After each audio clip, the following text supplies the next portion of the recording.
O contexto de Hebreus é de um pessoal, por isso o nome é Hebreus, porque ele foi destinado à maioria de um público, de uma certa audiência, que tinha crido em Jesus, mas que por causa da insistência dos judaizantes, daqueles entes híbridos, que nem pegam e nem largam de vez, que querem fazer um casamento entre Jesus e Moisés.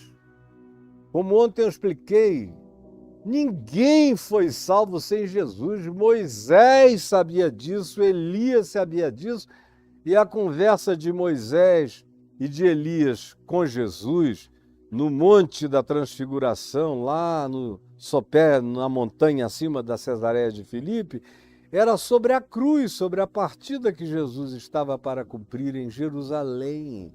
O papo de Moisés e Elias com Jesus não era sobre a Torá, era sobre a cruz, sobre o cumprimento de tudo, sobre o pagamento de tudo, sobre a realização final, sobre o alfa e o ômega, sobre a realidade de que em Jesus estava tudo completo. Como a gente leu em Colossenses 2, porque nele habita corporalmente toda a plenitude da divindade. Ou como Paulo diz também aos Colossenses, porque nele estão ocultos todos os tesouros da sabedoria e do conhecimento. O que há para saber é para saber em Cristo e não fora de Cristo. Quando você aprende a olhar para Jesus com esse olhar do Jesus, a chave hermenêutica, você olha para o Cristo, definido por Paulo, e aí no meu curso Reconexões, eu explico a diferença das alusões ao nome Jesus, a Jesus Cristo, a Cristo Jesus. Todas essas coisas contêm diferenciações sutis, porém importantes, que quem faz o meu curso lá do Caifab Exclusivo entende, uma vez que entende, nunca mais vacila nessa história de... Parece que tem uma esquizofrenia entre o Jesus da história e o Cristo da fé. É coisa de esquizofrenia mesmo, de quem não aprendeu ainda e não teve a coragem simples de olhar para o todo, tendo Jesus como chave interpretativa. Então, aqui em Hebreus, por exemplo, a epístola começa dizendo que em Jesus você sabe qual é a expressão exata do ser de Deus. Que tudo quanto é concernente ao ser humano, no que tange ao conhecimento de Deus para si, está revelado em Jesus, como Jesus disse no Evangelho de João, no capítulo de 14. Há tanto tempo eu estou convosco e não me tendes conhecido. Quem me vê a mim, vê o Pai. Como dizes tu, Filipe, mostra-nos o Pai. Não crees que eu estou no Pai, que o Pai está em mim? As palavras que eu vos tenho digo, não as digo por mim mesmo, mas o Pai, que permanece em mim, faz as suas obras.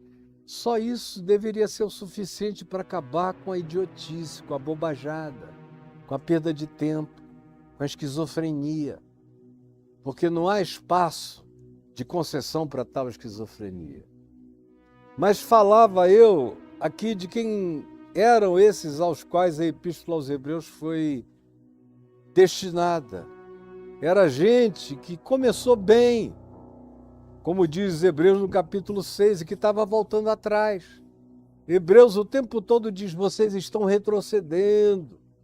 Não voltem atrás, não retrocedam, porque nós não somos daqueles que retrocedem. Nosso caminho é para progressão, é para crescer. É para evoluir daqui para além, tudo em Cristo, não para trás.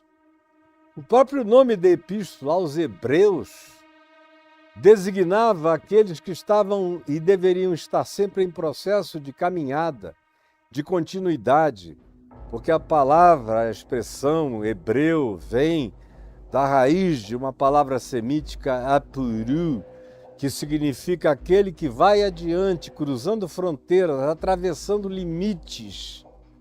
em processo contínuo de caminhada. Então, esse nome não é posto à toa. Não são os israelitas, nem isso, são os hebreus. Para evocar mesmo esse espírito de caminhada, de jornada, de peregrinação, de evolução, de desenvolvimento, de não retroação, de processo progressivo. Essa é a proposta inteira da epístola. E coloca Jesus acima de tudo. Diz, olha, anjos trouxeram a revelação. E aí Hebreus diz uma coisa chocante. Diz que toda a revelação praticamente que a gente tem nos foi dada por intermédio e através de seres não desta ordem de coisas. Não terrestres, mas que a gente apelidou de anjos, arcanjos, foram esses. E a Bíblia, você veja o Velho Testamento, o Novo Testamento, sem a presença dessas figuras, praticamente não existiria. Porque eles estão presentes em todos os eventos, adventos e ocorrências monumentais e épicas da constituição da história real, tanto da Velha Aliança quanto da Nova Aliança. Essas coisas nos foram trazidas por anjos. Mas vem o escritor aos Hebreus e diz, olha, Jesus está acima disso. Os anjos trouxeram, mas agora Deus falou por intermédio do seu Filho. Não de um anjo, agora transcendeu a anjo. Aí ele vai, diz, transcendeu aos patriarcas, transcendeu a Moisés, vai mostrando como tudo era pequeno, como tudo era nada, como tudo era sombra da caverna de Platão. A gente vai ver essa sombra da caverna de Platão